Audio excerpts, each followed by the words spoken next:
I not only didn't know about the fees that come out of the mutual funds, when Mr. Cannella brought up the question if we knew about those fees, I never heard of, I believe it was a 12B1 fee, the funding fee. We kind of knew there was a funding fee. Most of us are familiar with the front load or back load. And I must admit, I got hit with something else, that I did a personal investment when AIG went to $2 a share.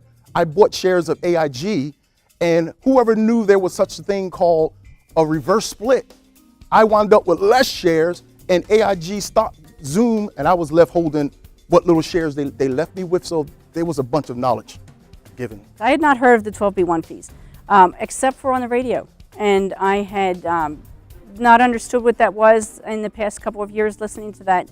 In the past year, I've started researching a little more online, looking these up. And sure enough, that's what that is. That's a fee. That's what he said. There's these fees in here.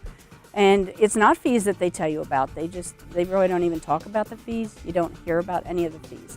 You just hear about what the return may be and that kind of thing. And you know their fees. That's part of the game. And you know their fees. And we all fall for that. I knew of some, but I didn't know of all of the fees, especially those that are hidden.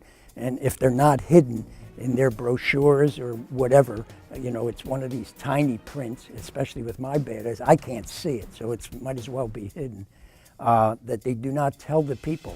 I don't think it's fair that they don't tell us about those fees. That should be part of the full disclosure.